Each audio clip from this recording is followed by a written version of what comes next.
Fisgur magibh ule ha chomma feichen ríis. No, má sé bh tína stay son na ciat uarach, fàilte. Má sé bh rí seo an dé agus a bhónji, fàilte bhráis. Mir hir se fiolach an se, smi sé joy, smi stúriche seach in a Gàidhlig, agus apad gyda tlach gehaun a bhí no cuideachd son léir híte, lán òran, lán sgoilearan, lán Carstis na Gàidhlig, agus sin a rút as cuideachd. Agus chanil féim aribh a rút san bí. Smar sin cuireadh fallad na pein, na phuinnsean, na leorichan, agus díanamh cínseach gynnyr a gaibh mo chluintin agus meichgéin. Smar sin fel an chat go pur an dú, ha min dóchas go bhil, ha acam seo cuideach, is ha mi géirí feichgin an dú. Cáte bhil sibh, cuireadh stay eniam na scola agus cuideach stocha eniam I bhela acah, nio eniam na scíide acah. Ha sin a rí feicin tan lá, cáte bhil a thula duine, cos a had, agus cos a bhile a tín stay. Sin an rút as ín tiniche. So mar sin, am sé coitar seo, hiadú do chuna mi, barai is sin, tíad a stay. So mar sin, Fisgur magad a barrachd a géisteach, agus hí sin ma ha ilanich ile ann, nio min siad mór cuideachd. At sa ha si fy GNF sin, ha si fy capadaich mi'n imigrwyd har na laig yn y galwyd, ach, sial sio. Mwch giri sio hialt yn geif. Sŵl yn feisif, a leidio ti Gàidhlig acam. Hai gra siaraf. Agus, ha sin gyma imichi, leis gyfel mi gyma arst. Agus sawn son la na lína ti Gàidhlig ha sio. So, chyna chrofis acif gyda la na lína ti Gàidhlig a hawn yn dŵ. Agus socha, nyr a gaharin ar a héis sin gachi. Nyr a héile sin gachi gynnwyr a gaif leina ti Gàidhlig a chosc, ma ha chi acif, nio hwdi stocha, na rwt sy'n bu ile, apar jo leis gael a hawn, sy'n fi gianaf rwtigan leis a Gàidhlig.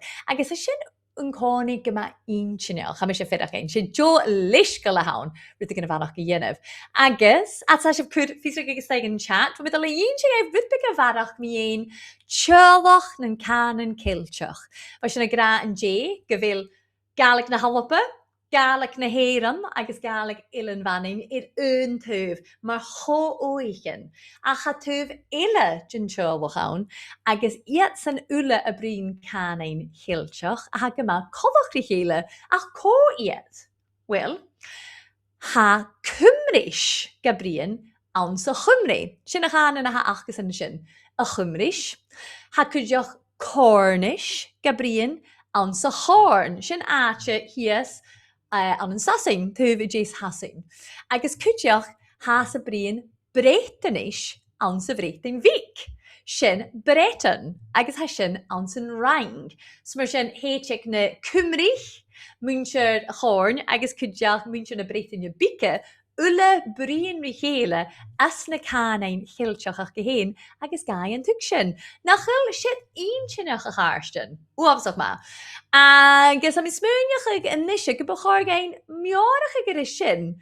Leis vil appers va Gàidhlig ile an lia.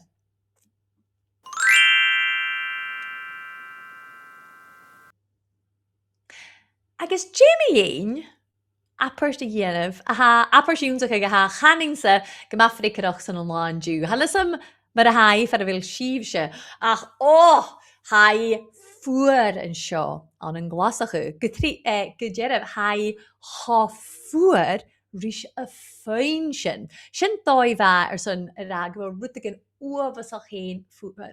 Agus ha furis na cuideach a chleachgig. Sydd ag ein ara, hai ha fuar rís a fhuinnsean an dú. Nio, hanna mi géirí dul amach. Féime mi at, agus stoch, agus mítagan, agus seachgus bhlach ar am leis go bhili ha fuar rís a fhuinnsean. Agus tá mi dáchas gan lorig se bhúla dói iad ha fuar rís a fhuinnsean a chleachgig an dú héin, no stocha an teachginsa.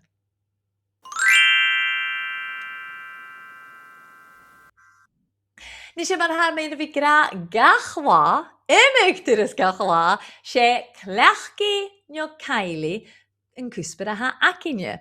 Agus ha sin a gar brosnach gus barrachd Gàidhlig a chleachgi. Gus nach cael sin na rútan bice un sinneach gléiste a ha eiche.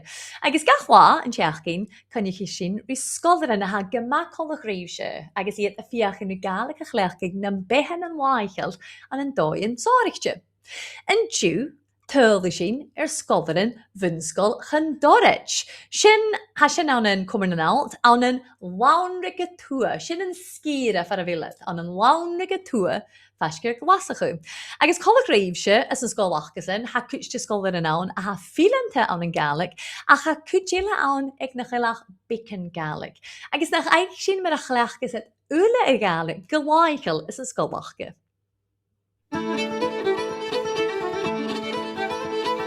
Hallo hulle dunne en dú ha mé an Bhunsgoil Chondorrait an cumar na nát, gus féin amach cimar a bheits a chláin is a scoil seo a cleachcu na Gàidhlig.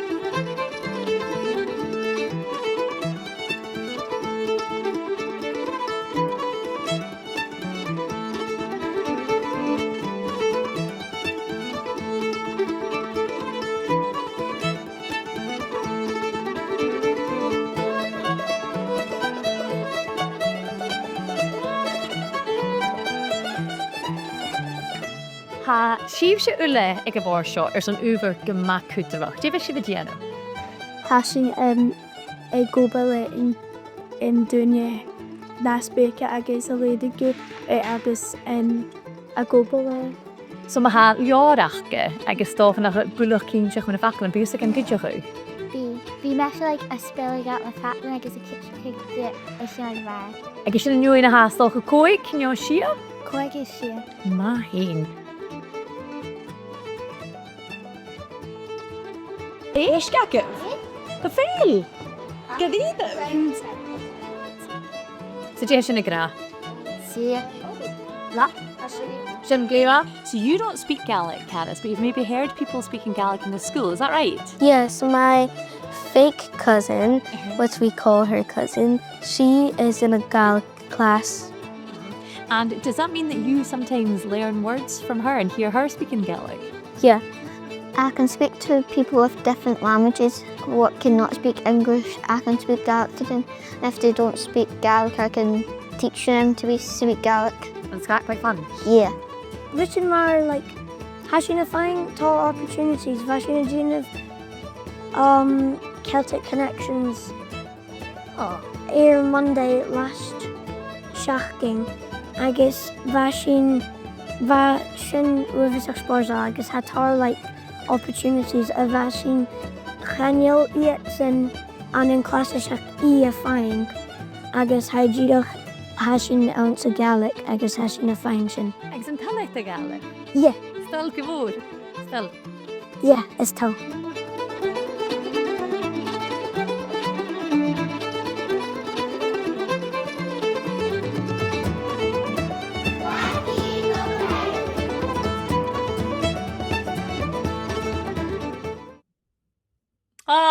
Tadhlaidh sgoilearan Bhunsgoil Chondorrait, nach maithe si bh déanamh leis a Gàidhlig. Bhacha ionse nach clintin bhuabhúla agus ionnsachadh me na dóin an san bíse bh cleachcaigh na cànain, agus nach siomh se cuideachd a ha coineal agus cuideachal leis sin na déanamh difer mór, sin rihálbhaigh ha me go maith mochtil asabh. Agus ha fis cin ula go ré cleachcaigh nó Cheilteach cusbar na blianas ag seachcaigh na Gàidhlig. Ach, sé dó cusbar a hán son gach seachcin hier bethe. Chluiní sin bhscoilearan ile a marach agus man dói an sa bíad a cleachcaigh na Gàidhlig. Ach, an seo támán san ruta cin ile.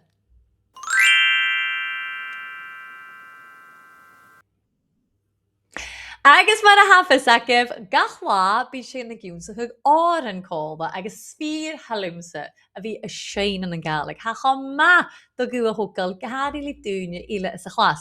Agus mar a ha mé dúna na gra, hanile go jefer mar a helúsa ferach cin go má misneachal an rutas cuideachd sé go bhfuú a fiaching. Agus a bhánjé ionnsach sin an chéist san Màiri Ruadh. An bachorgain jeireh go bhfuil sin hásdacin, sin an bí Màiri Ruadh a damsa go noch na a chluine sí an drume a búalbúg. An fiach sin idir sin. Hyn i ga. Bí Màiri Ruadh a damsa go noch dansa go matin bhoch. Bí Màiri Ruadh a damsa go noch na a chluine sí an drume a búalbúg. Sin an chéist, agus bí sin an nochcaigh ríist, agus ríist. Mar sin nagaf draugh mar a roisih bulach cearst a chiad uair a sin ceir leor, dhéobh sibh coramíle sin a gaiche. Iúsigh sin cuideachd a chiad rann an dé, agus tácha bhí caiineachh go sin na dul tro waichan na seachcinne. De loin de mars de ceatar deirstún agus an nóir sin Màiri Ruadh bhaid gopur go cruai. Upper rael super chruain. So fiach sin an dálaine sin cóla. Dí bhacin? De loin de mars de ceatar deirstún. Upper rael super chruain. Ach an nóir sin na a hiig éige de hún, bí Màiri Ruadh dansa. Fiach sin a sin. Ach na a hiig éige de hún, bí Màiri Ruadh dansa. Cha firiste sin. Nach íag sin, maha, a chiad rán iad fat a dhéanamh cólas. Dí aga. A hún, aga. De loin de mars de ceatar deirstún. Upper rael super chruai. Ach nuair a hiig éige de hún, bí Màiri Ruadh dansa. In téis, bí Màiri Ruadh dansa nach. Dansa go matin roch, bí Màiri Ruadh dansa nach, nuair a chunne sé an drumme bualag. Nach ma sin. Fé mi a charsin, go bhfuil an dárin seo a cóirsa rúm gohain. Agus a barrachd idir sin, fé mi sin rán éile a dhéanamh an dú, agus ha an tuavas a tachart is a rán seo. Ha sin a gra Cuma let cattle, cuma let she. Fiach a sin gáidir Cuma let cattle, cuma let she. Ha ceol nar nanam is ceol nar crí. Ha ceol nar anam is ceol nar crí. Agus a haine sin, Cuma let cattle, cuma let she. Fiach sin. Cuma let cattle, cuma let she. Unurile? Cuma let cattle, cuma let she. Agus an nuair sin, ha ceol nar nanams, ceol nar crí. Fiach sin, ha ceol nar nanams, ceol nar crí. Eriist, ha ceol nar nanams, ceol nar crí. Magaríadh. Fiach sin na gá cólaigh inise, an dàrna léine sin. Hún éga. Cuma let cattle, cuma let she. Ha ceol nar nanams, ceol nar crí. Magaríadh. Stoch mi caineach cuideach an dúirs mi go raibh asa-san scianach a ha Màiri Ruadh, agus bí sin nach chuideach leis go bhfuil an trésamh léine a gra. Slenne sin de lú, fiach sin. Slenne sin de lú, tra ráin forstrí. Tra ráin forstrí. Slenne sin de lú, tra ráin forstrí. Agus porstrí, sin príomhheile an Iolans Gearich. No, an baile smó, ciú. Slenne sin de lú, tra ráin forstrí. Fiach sin. Slenne sin de lú, tra ráin forstrí. Agus riast. Slenne sin de lú, tra ráin forstrí. Agus dí hat a dhéanamh hat a lentain a chálainn. Ach seo mar a chana sin. Cas chéim a chálainn. Fiach sin. Cas chéim a chálainn. Agus riast. Cas chéim a chálainn. Agus ha dómar seo. Cas chéim a chálainn. Fiach sin. Cas chéim a chálainn. Agus riast. Cas chéim a chálainn. Magaríadh. So an trísamh agus an dàrna léine cóla, mise síomse, ha dómar seo. Slenne sin de lú, tra ráin forstrí. Cas chéim a chálainn. Thula dunne. Slenne sin de lú, tra ráin forstrí. Cas chéim a chálainn. Magaríadh. Fiach sin maha na céthar léinechin I dhéanamh cóla. Cuma let cattle, Cummalet si, ha ceolnar nanams, ceolnar crí. Lenny sin dolú trorach yn first 3, cas chem y chodain. Cumma hen ega. Cummalet cattos, cummalet si. Ha ceolnar nanams, ceolnar crí. Lenny sin dolú trorach yn first 3, cas chem y chodain. Iriest. Cummalet cattos, cummalet si. Ha ceolnar nanams, ceolnar crí. Slenny sin dolú trarach yn first 3, cas chem y chodain. Yn jeist, bi Màiri Ruadh y dawnsig am noch, dawnsig y madin foch. Bi Màiri Ruadh y dawnsig am noch, nyr a chlynnu si an drym y bwylwch. Smaar eintje vule. Gaan jullie sio fyrste, je oren moor haal niet hoor achlen. Ach, nach schiefse had je ma, agus halwan je sakem, kun Cheilteach it raun ille a chuirische sio cuideachd a marach. Ach sùil, kom yin, visse.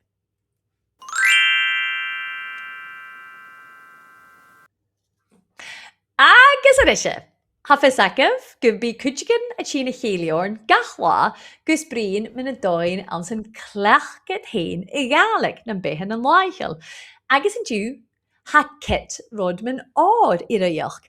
Agus bi Kit a clechgyd na Gàidhlig na'n behan laichel an yn imig jiffer goi. Agus Kit, fes gyfagwt. Féiscer má joy ha vi go mat tholicte a bhí ann ha an léine tí gal amachcamsa ó ddim yn diúli dáni dáta man é. Sio rydych yn môr yn y Gàidhlig. Doni dotaman agus shiraf. Sin é.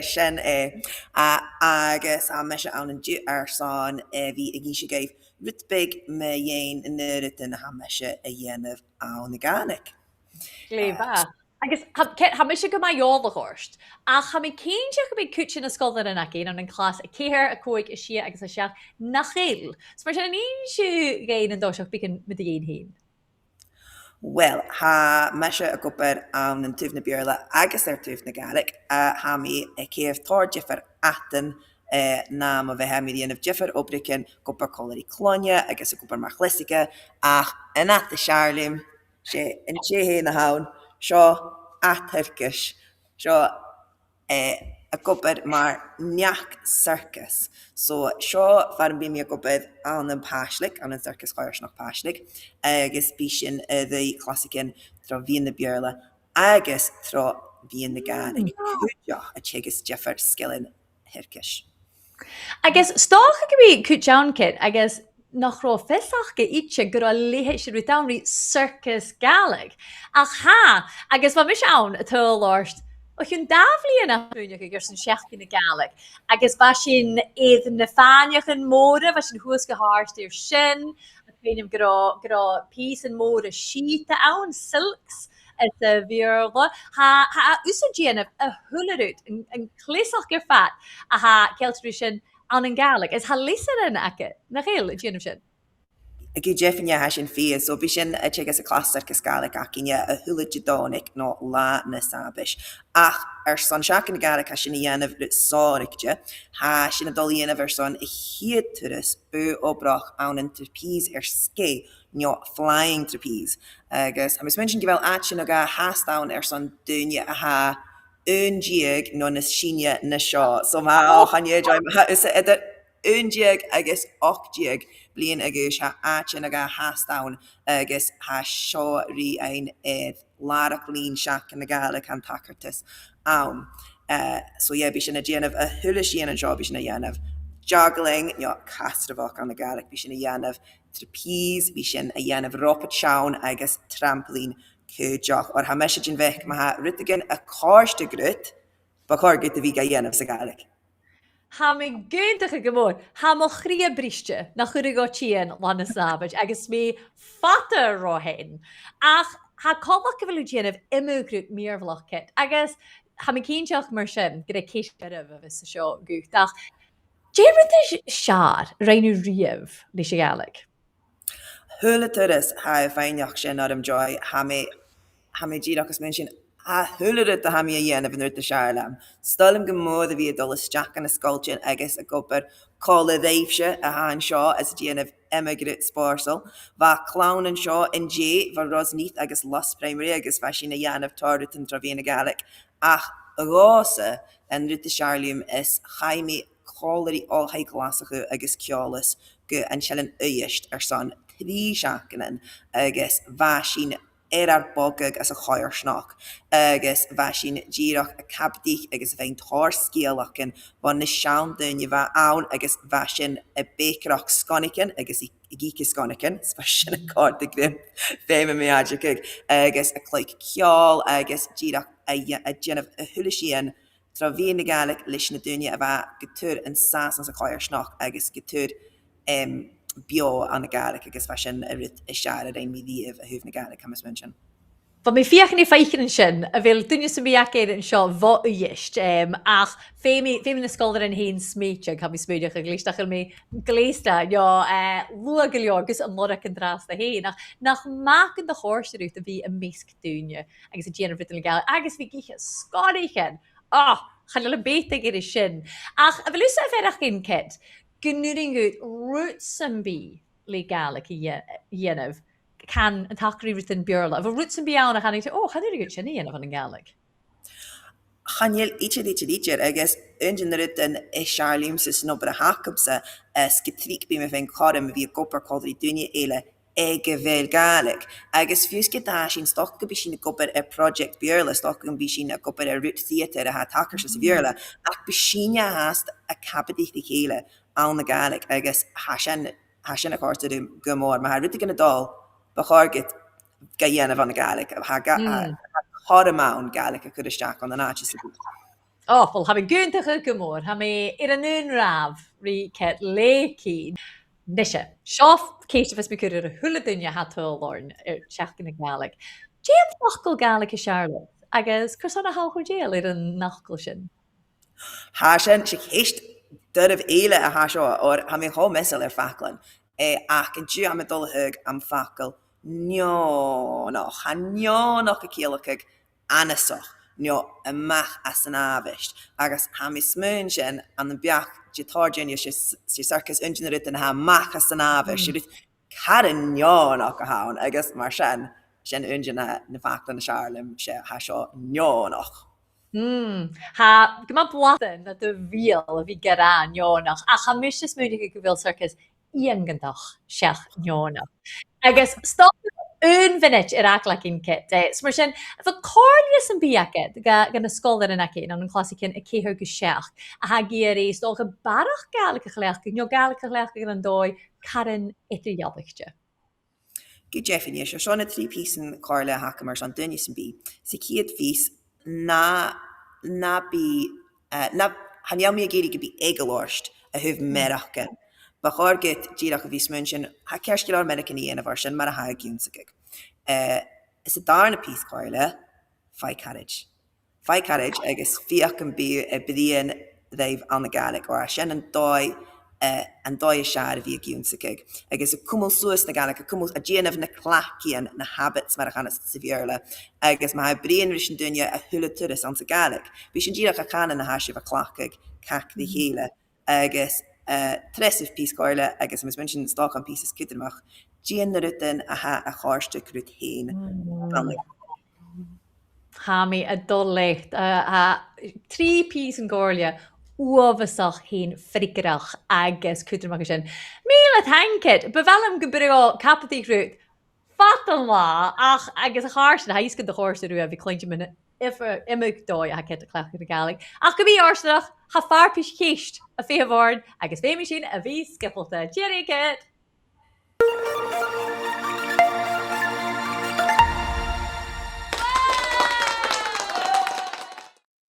Rá siad éonsinach a cháirstein ha mise go mór a géirí scílinn circuit Gàidhlig a dhéanamh. Ach ha farpis chéisteach am rí agus cóig chéisteach am dú chéistean nas dora bha sibh rohha an dé. Fata rohha. So mar sin ha mé ar chéistean Deref a chur roibh. Chéist, a ro sé bh géisteach rís an òran, ha min dóchas go rá. Cáte bhil Màiri Ruadh a lentain a chádain. Tro bhela Chondorrait, tro ráin forstrí, tro bhíon a bhela.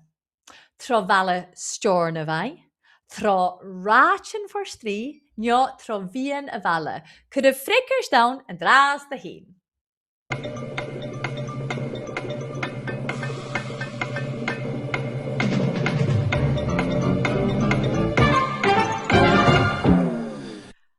Má chreach, ha an nuine an Dicidain sin a dá seach a chollua ag tá fiach in die feicin cyfiad agah a thuair sin ceart. I cháirsin. Ciad amach a ciad.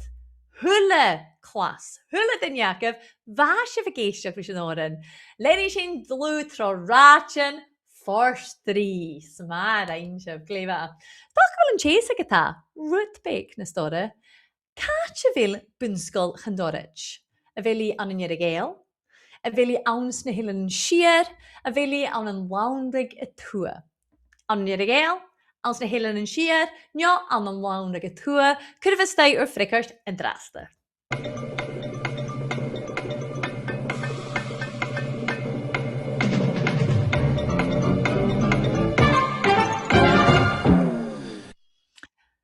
Sé céist guribh a há sin ach ha a chuid is má agah ceart.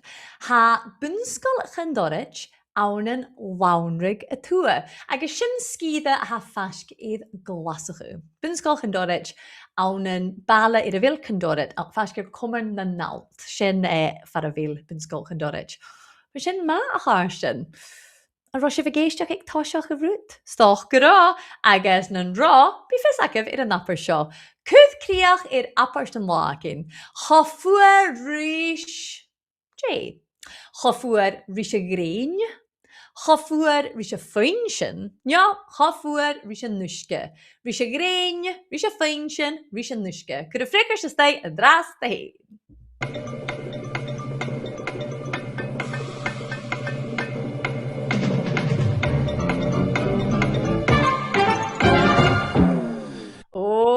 Sibh ceart! Bha! Ciad amach a ciad a riist! Fa sibh ula géisteach, smar ein sibh. Cha fuar rís a phuinnsean. Se sin a dead rút a bha a dhí. Soch ra mi fes ag a fyr an jésa gyda.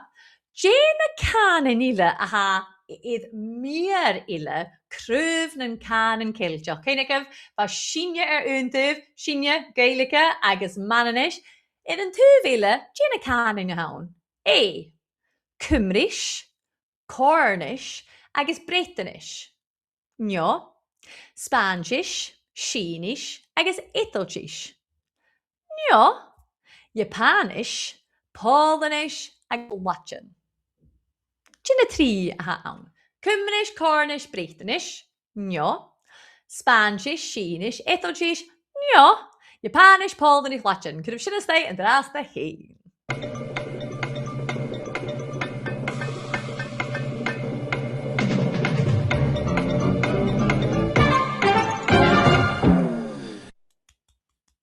I dhíist. Frickarsin ceart. Ciad amach a ciad ar a fól ar a bhfuil mis a coit an drás dheidhinn. Cymris, Cornish agus Britainish. Siad an join a ha colach rinne ach go má colach ruahén. Galéfa. Chéis mi dhéireg agus... chan chéis mi dhéireg a cháirsin. Ha sin gus a bhí déisial na gaf ma leisgal chan ila nún acin ar sin a chéis mi dhéireg. Leis gym féim sin críachnachig an a nún vinnig. Ach, rin sif uafasach ma yn diw agus rin sif yn tuafas as yn jéisian seo. Jún sig sin apersúr ha mi cha fuar ris a phuinnsean, chur sin rann ris an òran acin, Màiri Ruadh. Ha sin mi scoildaran an Bhunsgoil Chondorrait, a fa déanamh an tuafas leis a gáil, agus fa uafasach caineal agus cuideachd, agus cuideal chanig sin mi Kit a bheits check skilin circus agus imigrút ile trovia na Gàidhlig. Ach unrit ile mas alwh sif, stácha gyfer sif geri, léinetí a chos cast yn diw, agus caiinige gyfer template an Màiri Ruadh san sin, ma hanna teacher an acaf san cuideachd glis sin, agus caiinige cuideachd gyda wa abairt na Gàidhlig a hawn marach, agus stácha gyda codamach gyfer an sas yn y sin. Míle taing de bhar Gàidhlig mar a sábhaist son na taic líclainn seo dhéanamh, taing bhór gaomhse san tína stay ach bhuam hín deid an lop san láile, beamach léibh.